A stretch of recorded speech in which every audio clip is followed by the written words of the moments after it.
¿Sabías que el barroco no solo transformó el arte y la arquitectura, sino también la literatura en México? Acompáñanos en este viaje a través del tiempo para descubrir la belleza y complejidad de la literatura barroca mexicana. Para comprender esta parte de la historia es necesario que nos imaginemos un México del siglo XVII, el cual ya formaba parte del vasto imperio español, una época de gran esplendor artístico, al menos desde entonces. En esta época, lo que más resaltaba era la fabulosa arquitectura barroca que contaba, con sus grandes detalles ornamentales y expresividad emocional que dominaba la ciudad colonial. Ejemplos de estas tenemos la Catedral de Puebla, la cual cuenta con demasiados detalles a lo largo de su estructura, que la enriquecen y la hacen resaltar de una manera significativa. Pero no solo desde el exterior, sino también su interior cuenta con una gran cantidad de detalles que asombran a más de uno. O incluso también tenemos el caso del templo de Santo Domingo en Oaxaca, que de la misma manera resalta la belleza y complejidad de este estilo, lleno de abundantes detalles. Pero la vida de ese entonces no solo resalta por su belleza, de sus estructuras, sino también en la vida diaria. En su mayoría giraba en torno a los trabajos agrícolas y comercios de mercado locales y una fuerte influencia de las tradiciones españolas, que enriquecen y caracterizaban al México de ese entonces. Sobre la estructura de este México.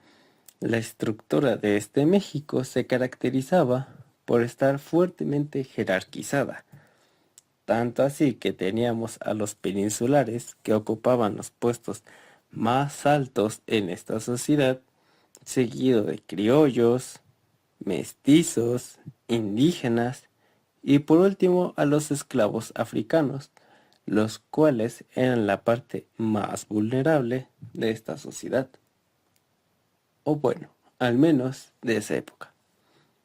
Otra de las partes que caracterizaba a este México,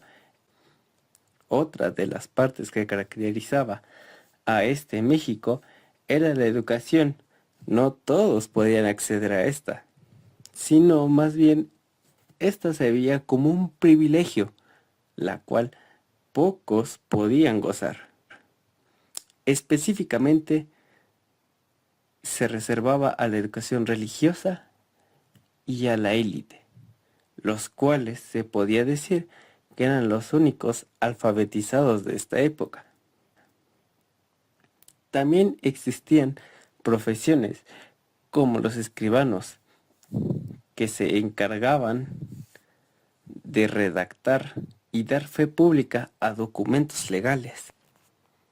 También se contaba con profesiones de arquitectos y profesores, que eran consideradas profesiones de prestigio y éxito, que no cualquiera alcanzaba. Y en su mayoría, el resto de la población no aspiraba más que seguir el negocio familiar o a lo que sus papás se ocupaban: agricultores, ganaderos, amas de casa o el oficio más viejo del mundo. Pero si tú eras muy desafortunado, podrías tener el rol de esclavo y obviamente no aspirará mucho. Pero claro, esta diferencia social también afecta a lo que eran las producciones literarias y artísticas de ese tiempo, ya que no cualquiera podría hacer arte en ese entonces, sino más bien los grupos privilegiados eran quienes tenían acceso a este tipo de actividades, y eran los que reflejaban el México de esa época. La religión era una parte fundamental en la vida cotidiana de muchas personas en ese entonces, ya que les ayudaba e influenciaba en sus acciones y decisiones, así como la manera de pensar de esta.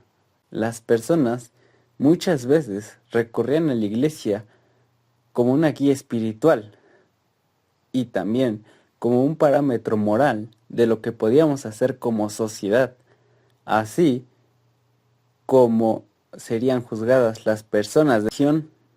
Realmente tuvo bastante influencia en lo que era el arte y la literatura, claramente influenciado por la fe cristiana que impusieron los españoles en ese entonces. Tenemos casos como Sor Juana Inés de la Cruz, que fue un ejemplo de esto mismo, ya que utilizó su poesía para reflexionar sobre temas religiosos y filosóficos, mientras que pinturas como las de Cristóbal de Villalpando plasmó escenas bíblicas con un estilo barroco único.